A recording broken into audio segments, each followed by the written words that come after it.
اسلم ما فی الوجود سر اللہ فی کل موجود نقطۃ دائرۃ الوجود صاحب لواء الحمد والمقام المحمود مولانا وحول الثقلین جد الحسن والحسین ابی القاسم محمد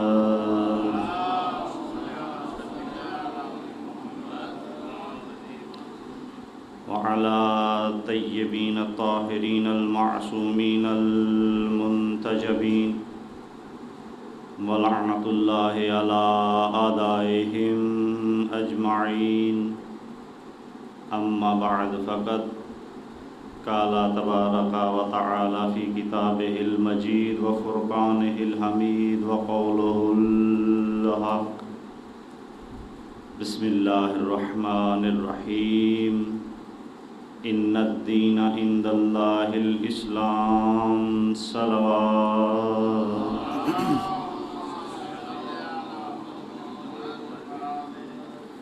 کرم عباس سراپہ تشکر اور مجسم نیاز مندی ہے بارگاہ محمد و اہل بیت محمد کا 20 سے 25 منٹ ٹھیک کہ جن کے وسیلہ اور توسل سے اس طیب و طاہر مقام پہ نوکری دینے کا شرف حاصل ہو رہا دعا ہے پروردگار عالم شہزادی کونین کے لال کے صدقے میں آپ سب حضرات کا اس طیب و طاہر مقام پہ تشریف لانا بانیان مجالس کا صف عذاب چھانا اپنی بارگاہ میں قبول و منظور فرمائیں اور اس عظیم ترین عبادت کا امام زمانہ ہم سب کی نیتوں کے مطابق اجر عظیم عطا فرمائیں۔ اپنی کم علمی کے اعتراف کے ساتھ ایک طالب علم کی حیثیت سے جتنی بھی دیر طالب علمانہ گفتگو کروں گزارش یہی ہے کہ اپنی تمام تر توجہ میری طرف بلند و بالا رکھیے گا تاکہ مودت اہل بیت کے جتنے بھی موتی نچھاور کیے جائیں سب کی جھولیوں میں یکساں تقسیم ہوں۔ سامعین گرامی قدر، میں نے آپ کے سامنے اللہ تبارک و تعالیٰ کے پاک کلام سے ایک چھوٹی سی آیت کی تلاوت کا شرف حاصل کیا ہے جس میں اللہ تبارک و تعالیٰ یہ ارشاد فرما رہا ہے کہ ان الدین عند اللہ الاسلام، کہ اللہ کے نزدیک دین صرف اسلام ہے۔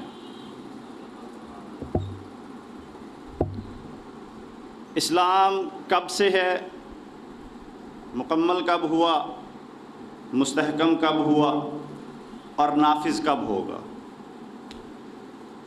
اسلام رسول اللہ کے دور سے شروع نہیں ہوا، محمد مصطفیٰ صلی اللہ علیہ وآلہ وسلم کے دور سے اس کی ابتدا نہیں، اس کی ابتدا تب سے ہے جب اس دنیا میں پہلے آدمی نے قدم رکھا تھا۔ حضرت آدم علیہ السلام جب سے اس دنیا میں آئے تب سے اسلام اس دنیا میں ہے۔ ہر نبی نے اپنے دور میں اسی اسلام، اسی دین کی تبلیغ کی۔ جو بنیادی چیزیں ہیں وہ ہر نبی نے اپنے دور میں انہی چیزوں کا پرچار کیا۔ اللہ کی وحدانیت ہر نبی نے بتائی، ہر نبی نے اپنے دور میں اپنی نبوت کا اعلان کیا اور اقرار کروانا چاہا۔ بنیادی چیزیں جو آج اسلام میں ہیں پہلے بھی یہی تھیں، یعنی شراب خوری کسی نبی نے حلال قرار نہیں دی تھی، کسی کا حق غصب کر لینا کسی نبی نے اجازت نہیں دی تھی، جھوٹ بولنا پہلے بھی جرم تھا آج بھی جرم ہے، ماں باپ کا احترام پہلے بھی بتایا جاتا تھا، رسول خدا نے بھی بتایا۔ بنیادی چیزیں جو رسول خدا صلی اللہ علیہ وآلہ وسلم نے بتائیں وہی چیزیں پہلے سے چلی آ رہی تھی۔ ہاں، یہ دین جو آدم علیہ السلام سے شروع ہوا تھا محمد مصطفیٰ پہ مکمل ہوا ہے۔ رسول خدا کے دور میں یہ مکمل ہوا ہے۔ ایک درود پڑھیے پر محمد اہل بیت محمد۔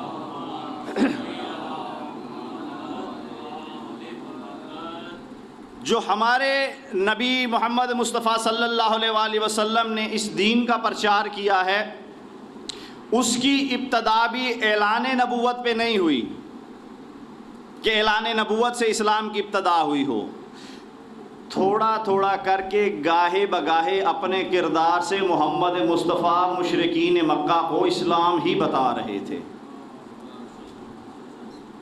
اپنے کردار سے مشرکین مکہ کو ابھی اعلان نبوت نہیں کیا، لیکن لوگوں کا ذہن تیار کر رہے تھے، اور جب وہ اس مقام پہ پہنچ گئے کہ ان کو یقین ہو گیا کہ محمد سچا بھی ہے اور امین بھی ہے، تب اعلان نبوت کیا۔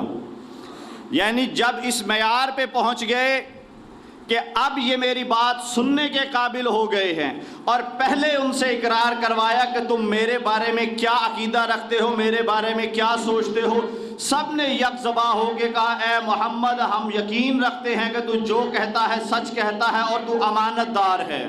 جب وہ اس معیار پہ پہنچے تب انہوں نے اپنے چچا ابو طالب علیہ السلام کے گھر پہ ان کو دعوت دی، جسے دعوت ذوالعشیرہ کہا جاتا ہے۔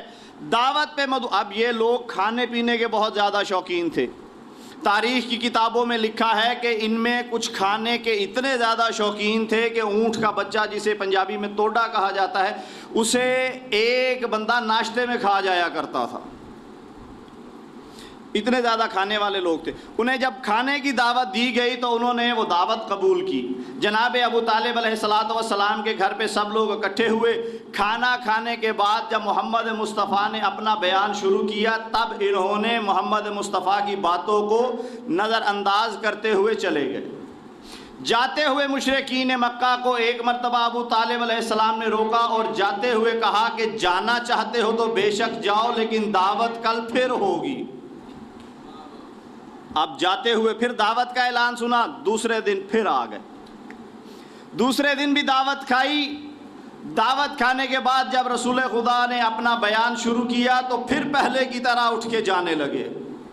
جاتے ہوئے کو روکا نہیں، جاتے جاتے بس اتنا کہہ دیا کہ جانا چاہتے ہو تو بے شک جاؤ، لیکن دعوت کل پھر ہوگی۔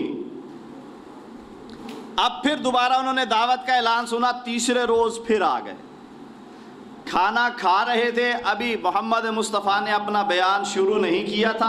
ادھر جناب ابو طالب اپنی جگہ سے بلند ہوئے دیکھ کے کہنے لگے آج اگر میرے بھتیجے محمد کی بات سنے بغیر گئے تو مجھ سے بھلائی کی امید نہ رکھنا۔ اب ہیبت ابو طالب اتنی زیادہ تھی، دہشت، طاقت، ہیبت اتنی زیادہ تھی کہ اب کسی کی جرت نہیں ہوئی کہ محمد مصطفیٰ کی بات سنے بغیر چلا جاتا۔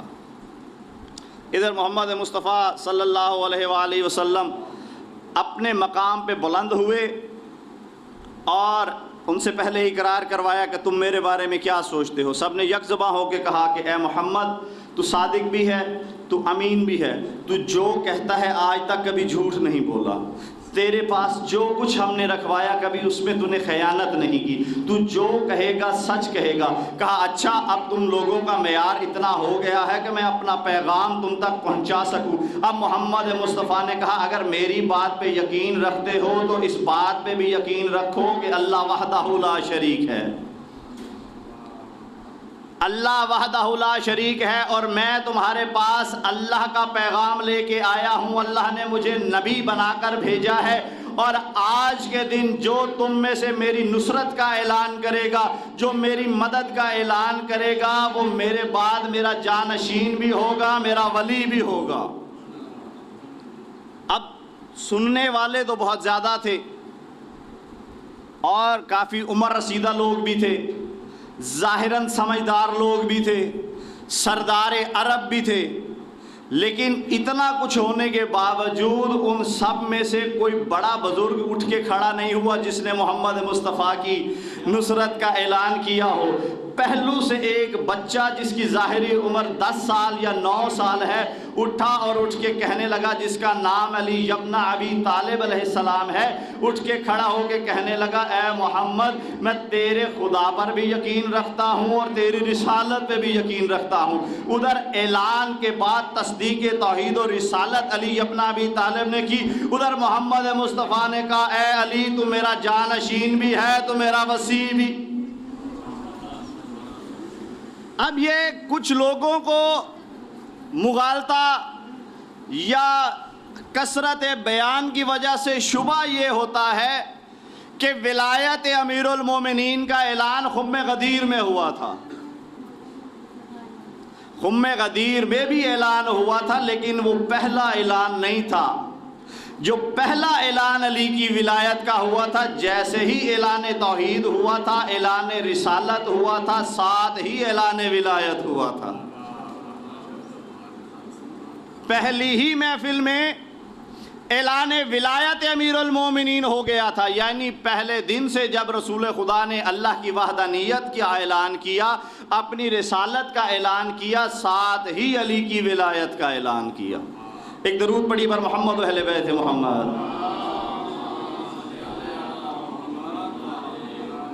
اب یہاں سوال یہ پیدا ہوتا ہے کہ دین ہے اللہ کا، نبی ہے محمد وہ بھی اللہ کا، لیکن جو مقام چنا گیا ہے جس میں اللہ کے دین کی پہلی اینٹ رکھی جا رہی ہے دور مصطفیٰ میں، وہ گھر ابو طالب کا ہے.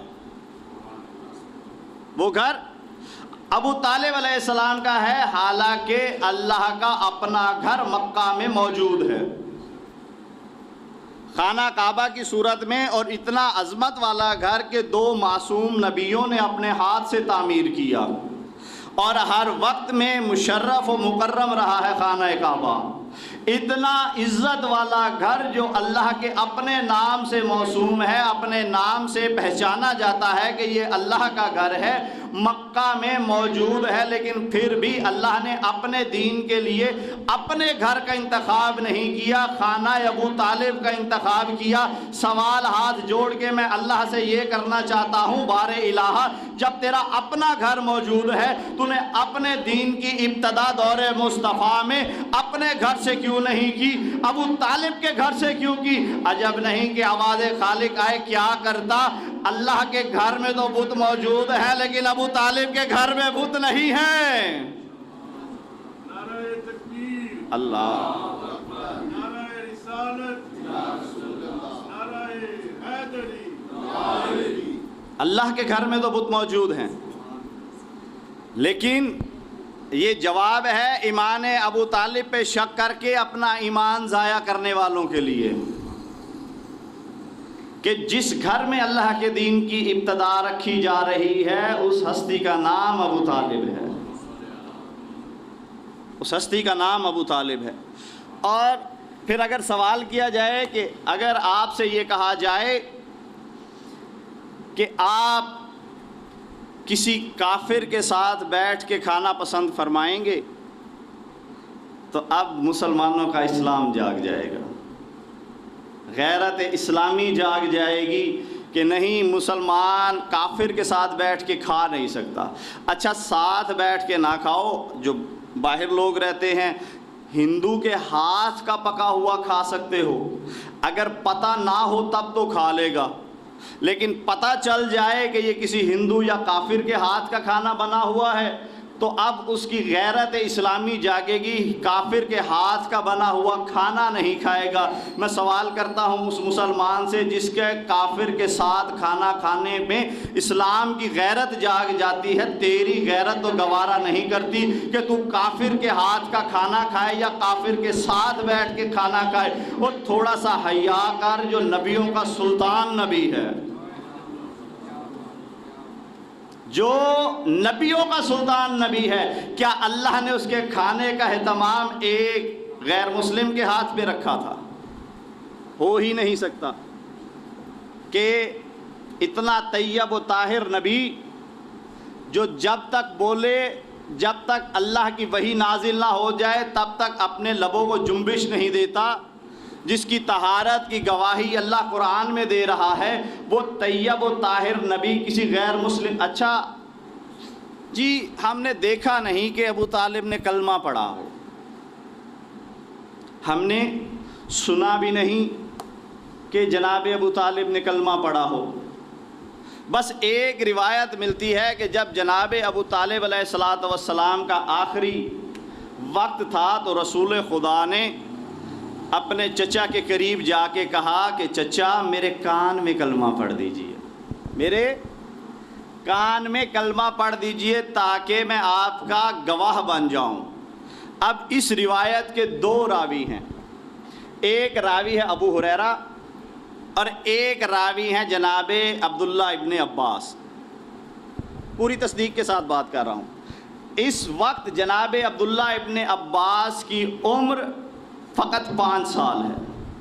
جس وقت کا یہ واقعہ ہے تب ان کی عمر صرف 5 سال کی تھی، اور جو دوسرا راوی ہے وہ فتح خیبر کے بعد مسلمان ہوا، وہ فتح خیبر کے بعد مسلمان ہوا، 10 سال ہجرت کے بعد وہ مسلمان ہوا، اور یہ واقعہ ہے ہجرت سے پہلے کا۔ اب میرا سوال یہ ہے کہ بھائی جو آپ کے 2 راویان آپ کی کتب میں لکھے ہوئے ہیں، ایک 5 سال کا ہے، ایک موقع پہ موجود نہیں، تو یہ روایت کہاں سے آئی؟ تو یہ روایت کہاں سے آئی؟ سوال یہ پیدا ہوتا ہے کہ تجھے کان والی روایت یاد ہے، میدان والی روایت بھول گیا؟ کان والی تو یاد رہی، میدان والی روایت جس کے 1.25 لاکھ صحابی اور حاجی گواہ ہیں، اس روایت کو کہاں ڈالا؟ اس روایت کو کیوں نظر انداز کیا؟ ایک درود پڑھیے بر محمد و اہل بیت۔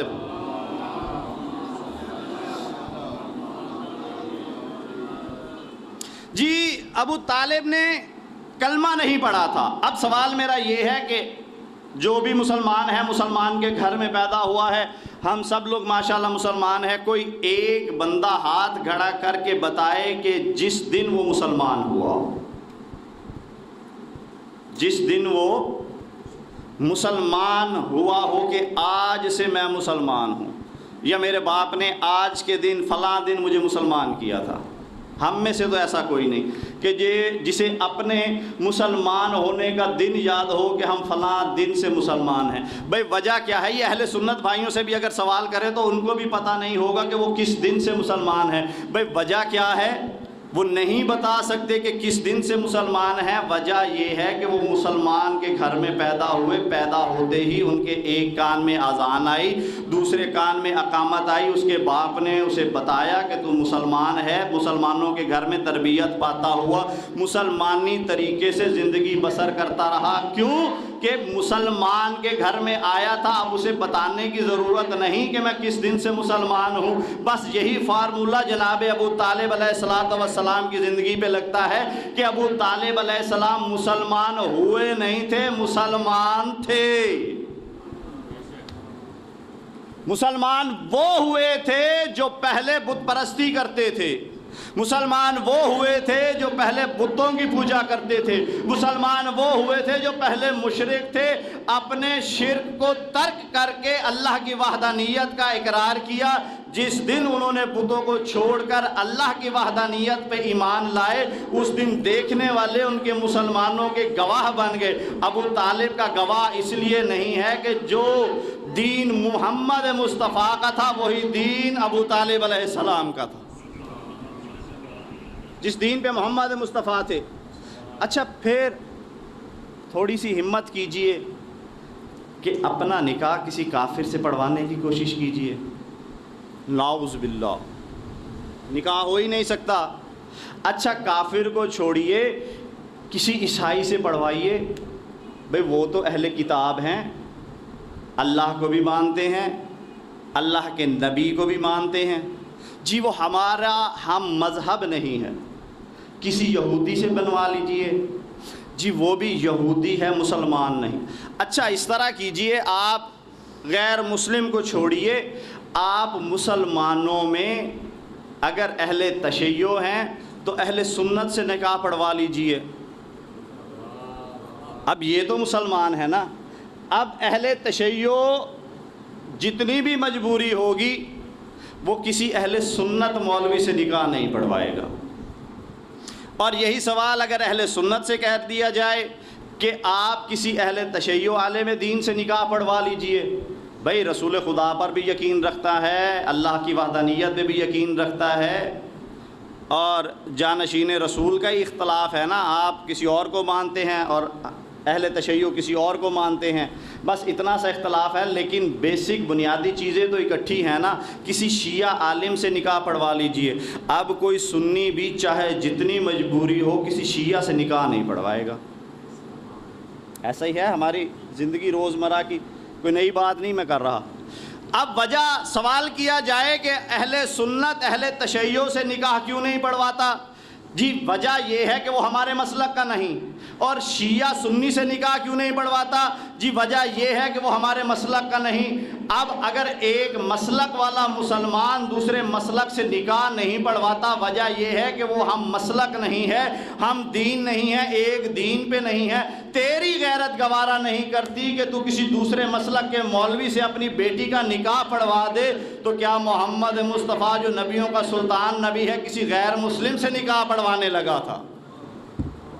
بھائی نکاح کا خطبہ جناب ابو طالب علیہ السلام نے پڑھا، اور خطبے کا پہلا جملہ تھا الحمدللہ الذی جعلنا من الذریۃ ابراہیم، کہ پاک ہے، حمد و ثنا ہے اس ذات کے لیے کہ جس نے ہمیں ذریت ابراہیم میں رکھا ہے، ہمیں ذریت ابراہیم میں رکھا ہے۔ اب جو اہل تشیع ہیں وہ تشہد میں درود نہ پڑھیں، بلکہ تمام مسلمان اگر تشہد میں درود پاک نہ پڑھیں تو کیا نماز مکمل ہوتی ہے؟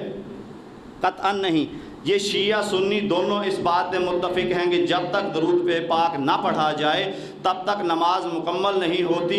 اب ہم تو اللہم صلی علی محمد و آل محمد پڑھ کے ختم کر دیتے ہیں، لیکن سوال میں اہل سنت بھائیوں سے کرنا چاہتا ہوں کہ جو پڑھتے ہیں اللہم صلی علی محمد و آل محمد کما صلیت علی ابراہیم و علی آل ابراہیم انک حمید مجید، جس آل ابراہیم پہ درود پڑھ رہا ہے اسی آل میں جناب ابو طالب، جس آل پہ تو نماز میں درود پڑھ رہا ہے اسی آل میں جناب ابو طالب ہیں۔ جب تک تو ابو طالب کی ذات پہ درود نہ پڑھے اللہ تیری نماز ہی قبول نہیں کرتا۔ ایک درود پڑھیے بار محمد و اہل بیت محمد۔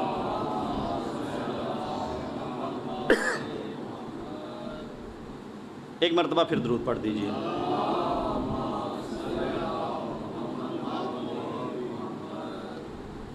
اللہ کے دین کا پرچار کیا محمد مصطفیٰ نے اپنے دور میں، اور پھر جاتے ہوئے اس دین کو لاوارث چھوڑ کے نہیں گئے کہ میں تو چلا جاؤں گا اور میرے بعد تم بہتر فیصلہ کر لینا کہ اس دین کو کیسے چلانا ہے۔ اس دین کو لاوارث چھوڑ کے نہیں گئے۔ اللہ کا قانون یہ ہے کہ ہر دور میں اللہ کی کوئی نہ کوئی حجت اس دنیا میں رہی ہے۔ حضرت آدم سے لے کر آج تک جس دن یہ دنیا حجت سے خالی ہوگی وہ اس دنیا کا آخری دن ہوگا۔ کبھی بھی یہ دنیا حجت خدا سے خالی نہیں رہی، اور تقاضائے اسلام یہ تھا کہ رسول خدا کے جاننے کے بعد اللہ کی کوئی حجت اس دین کو آگے لے کے چلے۔ جس طرح محمد مصطفیٰ نے مسلمانوں کو کفار مکہ کو دعوت اسلام دینے سے پہلے ان کا ذہن تیار کیا تھا۔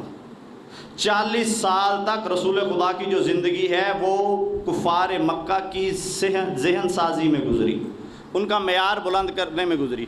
اسی طرح جب وہ لوگ مسلمان ہو گئے تب ان کی ذہن سازی کا مرحلہ شروع ہوا۔ مسلمانوں کا ذہن جب اس مقام پہ پہنچا کہ اب علی کی اعلان ولایت کو سننے کے، قبول کرنے کے نہیں، سننے کے قابل ہو گئے، تب اعلان ولایت امیر المومنین منوایا۔ گاہے بگاہے ہر مقام پہ بتاتے رہے کہ میرے بعد میرا جانشین علی ابن ابی طالب ہے، میرے بعد میرا جانشین میرا بھائی علی ہے، بالکل ایسے ہی جیسے موسیٰ کے بعد ہارون تھا۔ توجہ چاہتا ہوں، جیسے موسیٰ کے بعد ہارون تھا۔ دعوت ذوالعشیر میں علی کی ولایت کا اعلان کیا، اور جب تک مکہ میں رہے تب تک علی کو اپنے ساتھ ساتھ رکھا۔ جب مکہ سے ہجرت کر کے مدینہ گئے تو کفار مکہ کی امانتیں علی کے حوالے کی۔ علی نے حوالے کرنے کے بعد مدینہ میں محمد مصطفیٰ کے ساتھ پہنچے، مسجد نبوی کی تعمیر ہوئی، علی محمد کے ساتھ تھے۔ مواخات میں جب محمد مصطفیٰ نے ایک انصار کو ایک مہاجر کا بھائی بنایا، ایک کا ہاتھ پکڑا دوسرے کے ہاتھ میں دیا، پہلے کا ہاتھ پکڑا دوسرے کے ہاتھ میں دیا، تیسرے کا ہاتھ پکڑا، جو ایک جیسے تھے ان کو اس جیسے کا بھائی بنا دیا۔ لیکن ایک بندہ ایسا تھا کہ جس کو کسی کا بھائی نہیں بنایا، دیوار کی ٹیک لگا کے سر جھکا کے بیٹھے ہوئے تھے۔ ابو طالب کے بیٹے علی محمد مصطفیٰ قریب چلتے ہوئے آئے، دیکھ کے کہا، اے علی تو پشیمان کیوں بیٹھا ہے، سر کو جھکائے کیوں بیٹھا ہے، اداس کیوں بیٹھا ہے؟ علی ابن ابی طالب نے اپنا سر اٹھایا، دیکھ کے کہنے لگے، یا رسول اللہ آپ نے تو ہر ایک کو دوسرے کا بھائی بنایا ہے لیکن میرا بھائی کسی کو نہیں بنایا۔ تب محمد مصطفیٰ نے ارشاد فرمایا، علی سر اٹھا، ان میں دیکھ، ان میں کوئی تیرے جیسا ہو تو تیرا بھائی بناؤں، کوئی تیرے جیسا ہو تو تیرا بھائی بناؤں۔ دیکھ، نہ میں نے تیرا کوئی بھائی بنایا ہے نہ میں نے اپنا کوئی بھائی بنایا ہے۔ یا علی انت اخی فی الدنیا والآخرات، اے علی تو دنیا میں بھی میرا بھائی ہے، تو آخرت میں بھی میرا بھائی، تو دنیا میں بھی میرا بھائی، تو آخرت میں بھی میرا بھائی۔ اب دور شروع ہوا کفار مکہ سے جنگ کا۔ پہلی جنگ ہوئی جنگ بدر، جنگ بدر کا فاتح علی۔ دوسری جنگ ہوئی جنگ احد، جنگ احد میں رسول خدا کو چھوڑ کے بھاگ جانے والوں کے بعد رسول خدا کی حفاظت کرنے والا علی۔ یہ وہ جنگ تھی کہ بہت بڑا امتحان تھا کہ جو کفار میں نے مسلمان کر لیے، کیا وہ اس قابل ہیں کہ دین کی نصرت کر سکیں؟ لیکن جب امتحان کی گھڑی آئی اور رسول خدا نے ایک مقام بتایا تھا کہ یہ مقام نہ چھوڑنا، مال غنیمت کی لالچ میں رسول خدا کا پیغام بھول گئے، نیچے اترے اور بری طرح شکست کھائی مسلمانوں نے۔ تب محمد مصطفیٰ کی حفاظت کرنے والے فقط امیر کائنات تھے۔ بھاگنے والے بھاگتے جا رہے تھے، امیر کائنات رسول خدا کی حفاظت کر رہے تھے۔ فتح خیبر کا فاتح علی۔ اب آج کل ایک ندیم سرور صاحب کا وہ ایک قصیدہ ہے، اس کی نقل میں انہوں نے بھی اپنے کسی سردار کا ایک قصیدہ کہ فلاں جرار آتے ہیں، فلاں جرار آتے ہیں۔ نام نہیں لے سکتا کیونکہ ممبر پاک ہے، نام اس قابل نہیں کہ اس پاک ممبر پہ لیا جائے۔ یہ نہیں کہ میں ڈرتا ہوں، ممبر کے تقدس کا تقاضا یہ ہے کہ یہاں پہ صرف پاک ہستیوں کا ذکر کیا جائے۔ فلاں جرار آتے ہیں۔ اب اس جرار کا ذرا واقعہ سن لو۔ فتح خیبر کے موقع پر جب خیبر کا میدان سجا تو امیر کائنات تو تھے مدینہ میں۔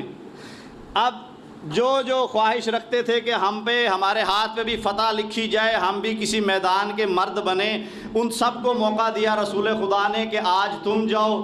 وہ شکست کھا کے واپس آتا تھا، لڑتا نہیں تھا، شکست کھا کے واپس آتا تھا۔ یہ اسلام کی پہلی جنگ تھی جس میں نہ تو کوئی حملہ کرنے والا زخمی ہوا تھا اور نہ حملے کی زد میں آنے والا۔ کسی کے بدن پہ تلوار کا کوئی نشان نہیں تھا۔ ہاں ٹھوکر کھا کے کوئی زخمی ہوا ہو تو وہ الگ بات ہے، بھاگتے ہوئے ٹھوکر کھا کے گر کے کوئی زخمی ہوا ہو تو وہ ایک علیحدہ بات ہے۔ تلوار سے کوئی بندہ زخمی نہیں ہوا تھا۔ یہ اسلام کی پرامن ترین جنگ تھی، اتنی زیادہ پرامن جنگ کوئی نہیں تھی کہ جیسے ہی وہ کہتا تھا میں آؤں، یہ کہتے تھے تو نہ آ، ہم جا رہے ہیں۔ اب ایک دن اس جرار کو بھی رسول خدا نے کہا کہ تو جا۔ اب یہ سالار بنا قافلے کا اور اس کے ہاتھ میں علم بھی تھا، اس کے ہاتھ میں تلوار بھی تھی، آگے آگے جا رہا تھا، پیچھے مسلمانوں کی فوج تھی۔ جیسے ہی میدان میں پہنچا ادھر مرحب نے کہا کہ آؤں، یہ لڑنے کا مقابلہ کرنے کی بجائے جیسے ہی مرحب کی ہیبت کو دیکھا یہ وہاں سے بھاگ کھڑا ہوا. اس کو بھاگتے ہوئے دیکھا تو اس کے ساتھ جو سپاہی آئے ہوئے تھے وہ اس سے زیادہ تیز بھاگے. رسول خدا کے پاس پہنچے تو رسول خدا غضبناک ہوئے. سوال کیا کہ تم میدان چھوڑ کر کیوں بھاگے ہو؟ فوجی کہنے لگے ہم تو نہیں بھاگے، جب ہمارا سردار بھاگ گیا تھا ہم کس کے ساتھ لڑتے؟ اب اس جرار کو بلایا گیا اور اس سے پوچھا گیا کہ تو بتا تو کیوں بھاگا تھا؟ یہ دیکھ کے کہنے لگا میں تھوڑی بھاگا تھا، میرا گھوڑا بھاگا تھا. میں تو وہیں پہ تھا، میں نہیں بھاگا تھا، مجھے میرا گھوڑا لے کے بھاگ گیا تھا. میں کیا کرتا؟ میرے گھوڑے پہ میرا کنٹرول نہیں رہا، وہ مجھے میدان سے لے کے بھاگ گیا. جس کا اپنے گھوڑے پہ کنٹرول نہ ہو وہ اسلام کو کیسے کنٹرول کر سکتا ہے؟ جو ایک گھوڑے کی لگام نہیں سنبھال سکتا، دین کی لگام اس کے ہاتھ میں کس نے پکڑائی؟ ایک درود پڑھی بر محمد و اہل بیت محمد.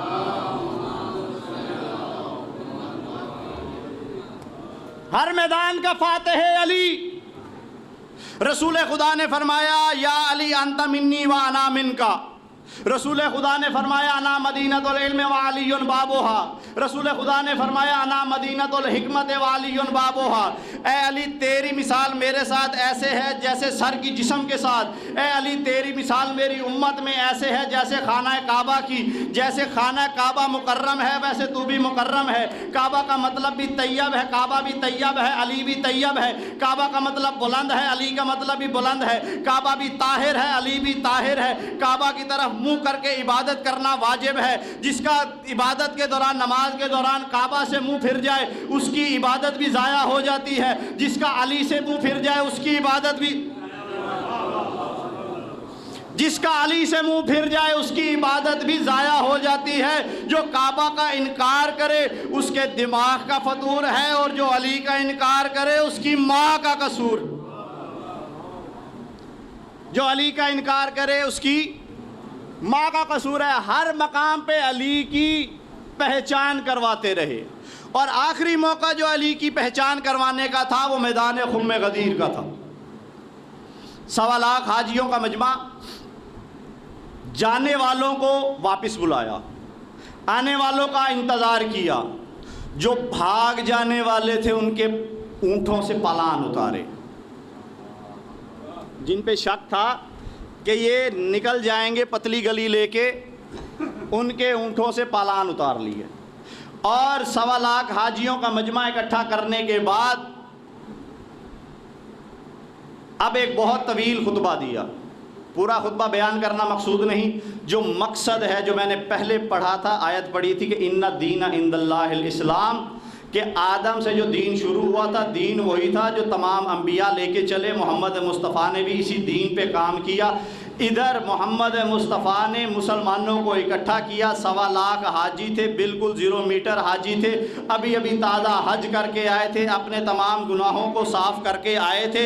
اس میدان میں اکٹھے ہوئے، سورج کی تپتی ہوئی گرمی میں ایک جگہ پہ اکٹھے ہوئے. محمد مصطفیٰ نے اپنے بھائی علی کو اپنے قریب بلایا، قریب بلا کے پالانوں کے منبر پہ بلایا. پالانوں کے منبر پہ بلا کے علی کی پہچان جو پہلے ہر مقام پہ کرواتے رہے تھے، ہر مقام پہ بتاتے رہے تھے کہ میرا جانشین میرا وسیع علی ہے، اب اس کے وسیع ہونے کا اعلان جو آخری کروایا وہ اپنے پاس بلا کے علی کا بازو بلند کیا. اتنا بلند کیا کہ تمام دیکھنے والوں کی نظریں علی کے بازو پر بھی تھی، محمد مصطفیٰ کے ہاتھ پر بھی تھی. ہر بندہ علی و محمد کو دیکھ رہا تھا، ہر بندہ علی و محمد کی آواز کو سن رہا تھا. تب محمد مصطفیٰ نے یہ اعلان کیا کہ من کنت مولا فہذا علی مولا، کہ جس کا میں مولا ہوں اس کا علی مولا ہے.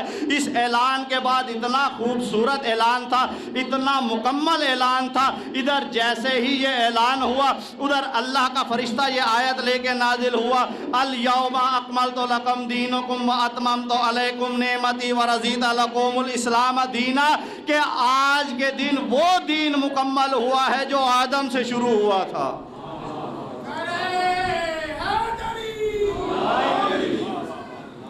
آج کے دن میں نے اپنے دین کو تم پہ مکمل کر دیا اور تمہارے لیے اسلام کو بطور دین پسند کیا. جو دین محمد مصطفیٰ پرچار کرتے رہے اس دین کو مکمل کیا علی کی ولایت کے اعلان پہ. ابتدا بھی اعلان ولایت، انتہا بھی اعلان ولایت. اسی لیے ایک جملہ فضائل کا اور اس کے بعد میں ممبر بھائی کے حوالے کروں گا. ایک عیسائی مورخ ہے جس کا نام ہے گبن. اس نے نہ وہ مسلمان ہے نہ شیعہ نہ سنی. اس نے تاریخ اسلام کا جو مطالعہ کیا اسے اپنے انداز میں اس نے لکھ دیا. فال آف دا رومن امپائر اس کی ایک بہت مشہور کتاب ہے، نام ہے گبن. تاریخ اسلام اس نے بڑی تفصیل کے ساتھ لکھی ہے. اس نے ایک جملہ لکھا ہے اپنی کتاب میں. اسلام کی تاریخ لکھنے کے بعد اس نے ایک جملہ لکھا ہے جو سونے سے لکھے جانے کے قابل ہے. وہ دیکھ کے یہ لکھتا ہے اپنی کتاب میں کہ there is nothing in Islam but Ali.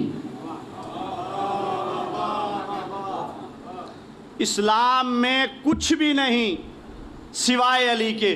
جس ورک سے علی کا نام مٹا دو اسلام کا وہ ورک نامکمل نظر آئے گا. کسی بھی چیز سے علی کو ہٹا دو وہ چیز نامکمل ہے. بس اگر مسلمان اس بات کو پہچان لیتے علی کی ولایت کو، اور کوئی اختلاف نہیں ہے مسلمانوں میں، نمازیں، قرآن، توحید، رسالت، سب عقائد ایک جیسے ہیں. مسلمانوں کے درمیان اگر کوئی اختلاف ہے تو وہ علی کی ولایت پہ ہے. ہمارے اہل سنت بھائی کسی اور کو اپنا پیشوا سمجھتے ہیں، ہمارے نزدیک علی پیشوا ہے. اور یہ ہم نے اپنا پیشوا خود سے نہیں بنایا، ہمیں جس طرح محمد مصطفیٰ نے بتایا ہم نے ویسا ہی مانا. اگر سب مسلمان ایسے ہی مان لیتے تو محمد کی بیٹی دربار میں 3 گھنٹے نہ کھڑی رہتی. کوئی باغ کا مطالبہ، حقیقت میں سیدہ کو کسی باغ کی ضرورت نہیں تھی. جو جنت کی مالکہ ہے، جو کونین کی شہزادی ہے، اسے چند کھجوروں کے درختوں کی ضرورت نہیں تھی. حق اور باطل کی پہچان کروانے گئی تھی. 3 گھنٹے تک شہزادی دربار میں کھڑی رہی. باپ کا نوکر منبر پہ بیٹھا رہا.